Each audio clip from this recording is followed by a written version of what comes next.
प्रयोगशाला सहायक भर्ती 2025 की तैयारी करने वाले सभी भैया बहनों के लिए ये क्लास महत्वपूर्ण रहने वाली है, क्योंकि आज की इस क्लास के अंदर हम जीव विज्ञान के चैप्टर बायोटेक्नोलॉजी के उपयोग के टॉपिक चिकित्सा में बायोटेक्नोलॉजी के उपयोग से संबंधित नीट के पिछले 30 वर्षों में पूछे गए जो PYQ प्रश्न है उसका पार्ट फर्स्ट देखने वाले हैं। यह क्लास 100% लैब असिस्टेंट के पाठ्यक्रम पर आधारित है। विभिन्न प्रकार की परीक्षाओं के अंदर नीट के PYQ से 70 से 80% प्रश्न हूबहू छपते हैं।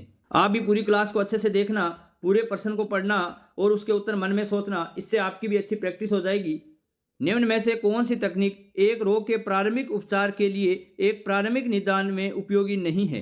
ये कहना चाहता है कि इनमें से ऐसी कौन सी तकनीक है जो एक रोग के प्रारंभिक उपचार करने के लिए जो प्रारंभिक निदान करना पड़ता है उसके लिए उपयोगी नहीं है। तो इसका उत्तर होगा सीरम एवं मूत्र विश्लेषण। नीचे मानव इंसुलिन से संबंधित कथन दिए गए हैं, कौन सा कथन है जो आनुवांशिक इंजीनियर इंसुलिन के बारे में सही है? ये कहता है कि मानव इंसुलिन के बारे में कुछ कथन दिए गए हैं और इनमें से ये बताना है कि मानव के द्वारा जो निर्मित इंसुलिन है यानी आनुवांशिक इंजीनियर जो इंसुलिन है इसके बारे में सही कथन क्या है।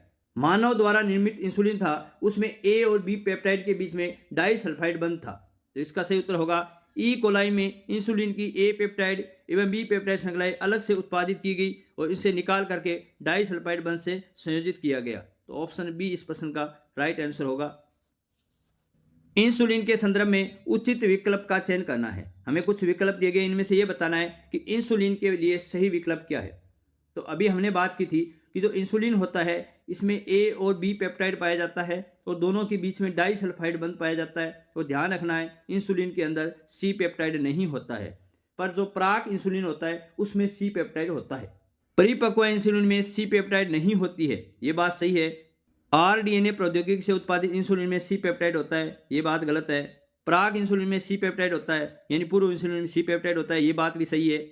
इंसुलिन के ए पेप्टाइड और बी पेप्टाइड डाइसल्फाइड बंध के द्वारा जुड़े होते हैं, ये बात भी सही है। तो इसका सही उत्तर होगा ऑप्शन ए, सी और डी। ए, सी और डी कौन सा है? बी। एडिनोसिन डी एमिनेज की कमी का परिणाम है। बहुत अच्छा प्रश्न है कि मानव के अंदर एडिनोसिन डी एमिनेज की जो कमी है उसका क्या परिणाम होगा। तो इसका परिणाम ये होगा कि जो प्रतिरक्षा तंत्र होता है वह कमजोर पड़ जाता है, विश्राम अवस्था में चला जाता है। तो प्रतिरक्षा प्रणाली की स्थिरता, ऑप्शन बी राइट आंसर। रोग को ठीक करने के लिए जीन परिवर्तन करते हुए एक जीन को लक्ष्य किया जाता है, तो यह प्रक्रिया क्या कहलाती है? तो रोग को सही करने के लिए हम किसे टारगेट कर रहे हैं? एक जीन को टारगेट कर रहे हैं और जीन का प्रवर्धन करा रहे हैं, तो यह तकनीक कहलाएगी जीन चिकित्सा। आज की क्लास का लास्ट प्रश्न है, किसी रोग के प्रभावी उपचार के लिए इसके प्रारंभिक निदान एवं रोग क्रिया विज्ञान को समझना बहुत महत्वपूर्ण है। बहुत अच्छा प्रश्न है ये। निम्न में से कौन सी आणविक निदान तकनीक प्रारंभिक पहचान के लिए बहुत उपयोगी है? ये कहना चाहता है कि किसी भी रोग का निदान करने के लिए प्रारंभिक पहचान के लिए कौन सी तकनीक महत्वपूर्ण है? तो इसका उत्तर होगा एलिसा तकनीक। बहुत अच्छा प्रश्न था। इसी प्रकार के अच्छे प्रश्नों के साथ प्रैक्टिस करने के लिए, अपनी तैयारी को मजबूत बनाने के लिए इस चैनल को अभी तक सब्सक्राइब नहीं किया है तो सब्सक्राइब कर लेना, वीडियो को लाइक कर देना, कमेंट जरूर करना। धन्यवाद।